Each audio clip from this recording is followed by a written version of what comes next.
Ipinatawag ni Pangulong Bongbong Marcos ang mga ambasador ng France at Czech Republic para pag-usapan ang mga naging pagkukulang at mga dapat gawin para mapauwi sa Pilipinas si Zaldico. Sa pinakahuling impormasyon ng Malacanang, nasa France daw si Ko para sa hinihiling niya roon na political asylum. Balitang hatid ni Ivan Mayrina. Matapos sabihin ng DOJ na wala na sa kustudiya ng Czech Republic si dating ako Bicol Party List Representative Zaldico, ito naman ang inanunsyo ni Palace Press Officer Claire Castro. The DFA has received highly reliable information that Zaldico has a pending petition for political asylum in France. He has been requested to be transferred to and is now under the jurisdiction of French authorities. Hindi po siya nakakulong. Kailangan lang po siyang dalhin doon dahil meron siyang pending petition for asylum. Ayon pa sa Malacanang, lahat ng embahada at konsulado sa Europa inutosang kumalap ng dagdag na impormasyon. Makikipagtulungan daw ang gobyerno ng Pilipinas sa iba pang gobyerno alinsunod sa international law para maiuwi si Ko na naaharap sa kasong graft at malversation dahil sa 289 million peso flood control project sa Nauhan Oriental, Mindoro.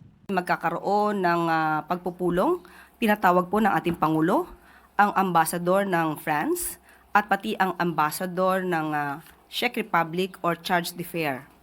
At para mapag-usapan kung anong pagkukulang, kung anong dapat na ginawa at ano yung dapat na maaari pang gawin para maibalik si Zaldico dito sa ating bansa.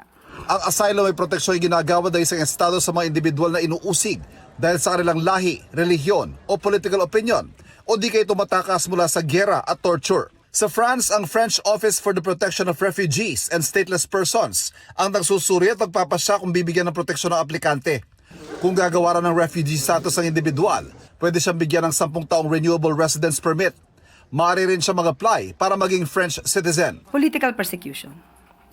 So clinically niya he's being politically persecuted here in the country, so he's seeking an asylum sa France. Alam natin na bago pa man nangyari ang lahat, siya ay hinahabol na at pinababalik dito para sagutin ang mga alegasyon tungkol sa malversation,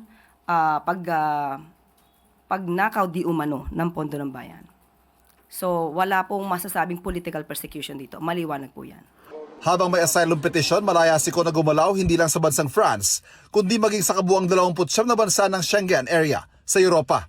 Ayon sa palasyo, dismayado si Pangulong Bongbong Marcos sa mga pangyayari sa paghahabol kay Ko, pero wala raw siyang sinisisi. Lahat po ng opisyal na na-involve dito para po alamin kung ano ang nangyari at anong kondisyon at that time ni Zaldico ay nagtrabaho po na maayos.